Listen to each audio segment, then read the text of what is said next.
한결같이 꾸준하게 행하라 라는 제목으로 하나님의 말씀을 나누고자 합니다. 자, 오늘 본문의 배경은 기독교 역사 가운데 이스라엘 사람이 이방인에게 복음을 전파한 첫 번째 사건이고요. 그리고 공식적으로 이방의 첫 열매가 되었던 고넬료에 대한 사건, 이 사건이 기록되어 있습니다. 이건 기독교 역사 속에서도 신학에서도 굉장히 중요하게 다루고 있어요. 그런데 사도행전 8장, 이 8장 앞에 장을 보면 빌립 집사 있잖아요. 그렇죠? 빌립 집사가 이방이었던 에티오피아 내시아에 예수님을 전했던 사건 기억나세요? 그리고 이 내시가 이방인이었던 에티오피아 내시가 예수님을 믿고 세례를 받아요. 자, 이 사건 이방인인데 복음을 받아들였죠.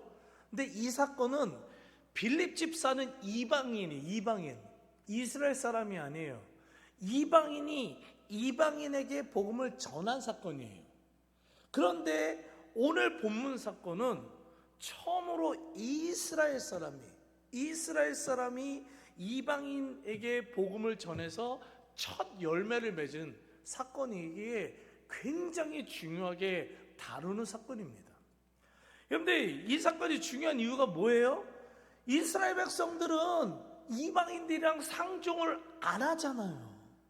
자기들만 하나님께 선택받은 민족이었어요. 상종 안 해요. 그런 잘못된 신앙관을 가지고 있었어요. 그렇기 때문에 이 이스라엘 사람들은 복음을 자기들만 갖고 있었어요. 나만 구원받으면 돼요. 이방인들은 죽든 말든 상관 안 합니다. 우리만, 이스라엘 백성들만 구원받으면 되는 거예요. 당연히 복음 전파할 생각 안 합니다. 절대로 안 합니다.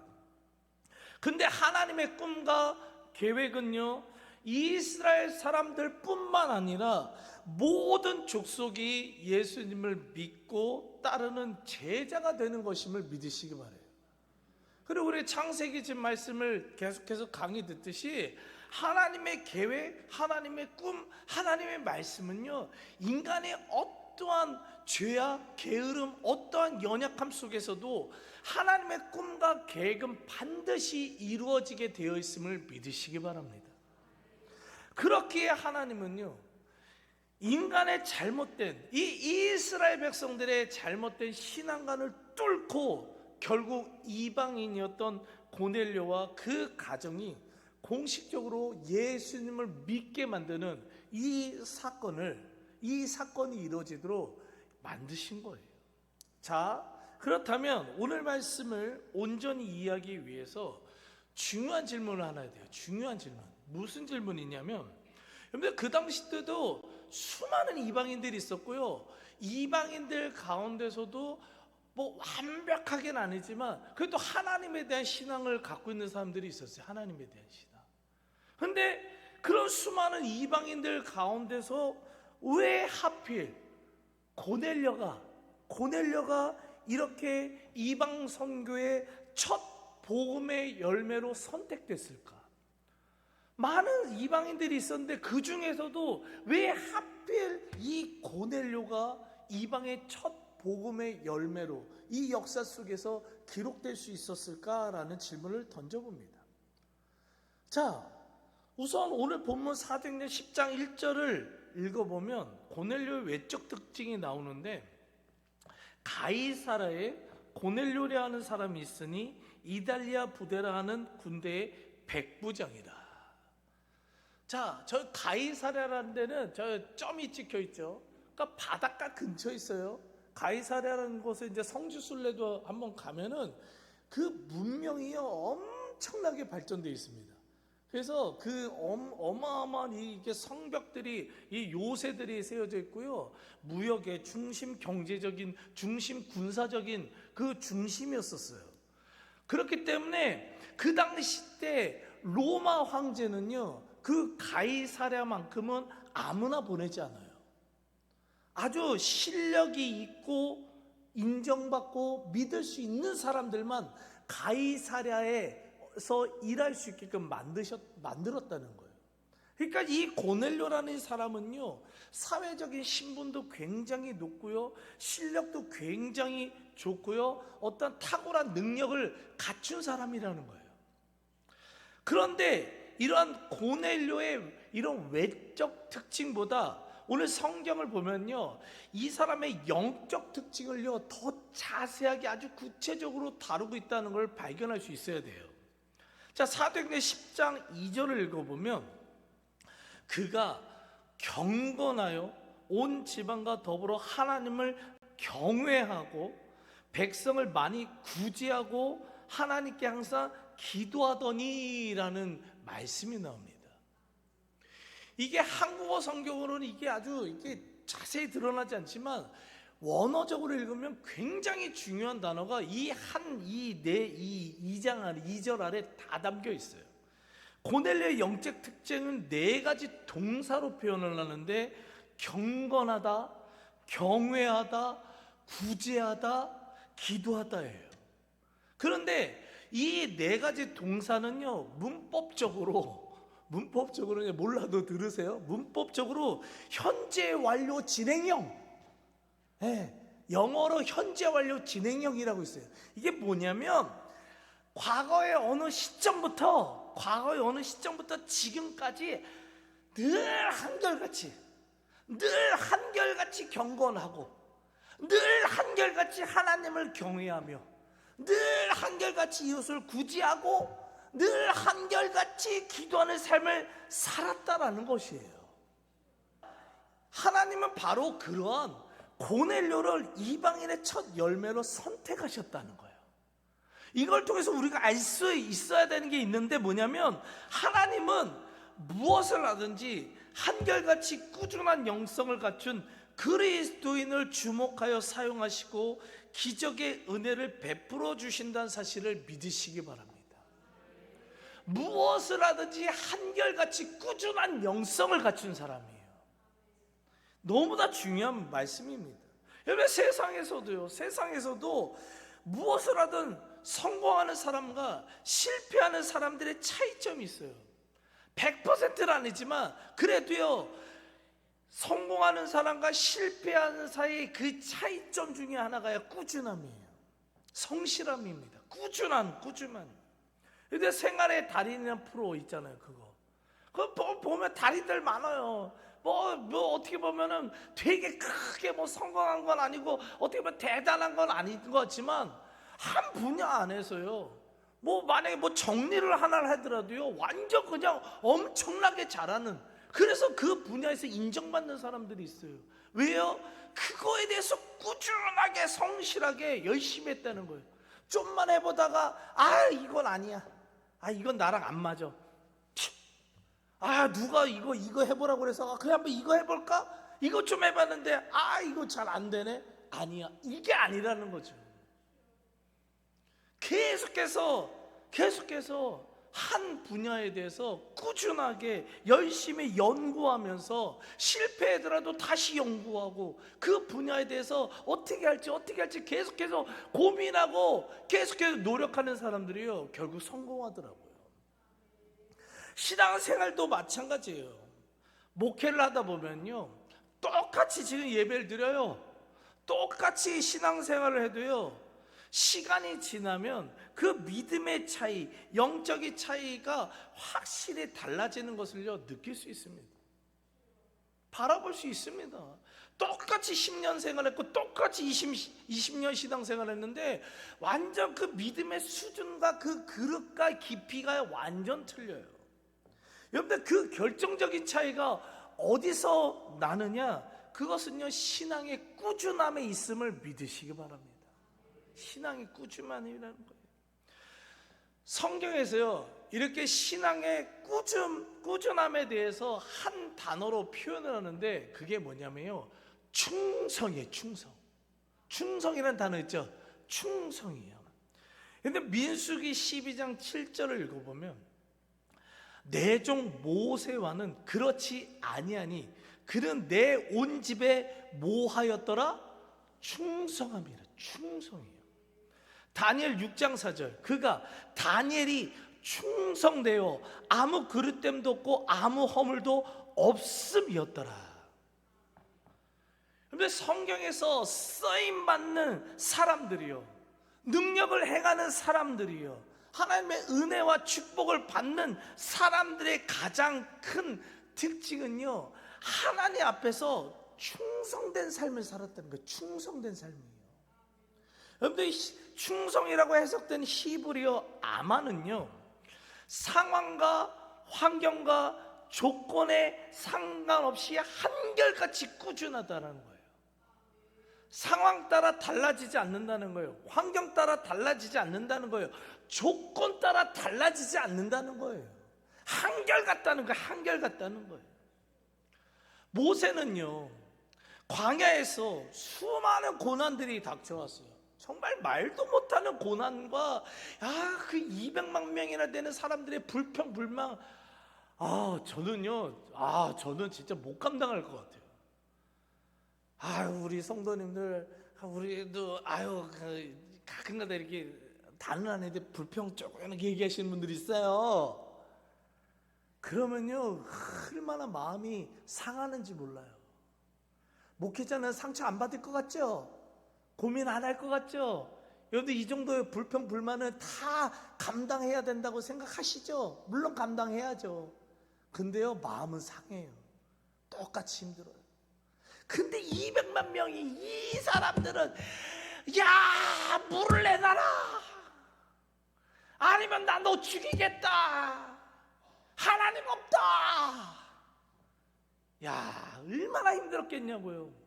그런데 그러한 백성들의 불평 불만을 토해내는 그 상황 속에서도 모세는요, 한결같이 문제가 생길 때마다 하나님 앞에 엎드리는 거예요. 한결같이 하나님 앞에 꾸준한 믿음으로 반응하면서 범죄하지 않았습니다. 그러니까 그 위대한, 그 80세 그 나이 먹은 이 모세가요, 그 엄청난 출애굽의 역사를 이끄는 리더가 될 수 있었음을 믿으시기 바라요.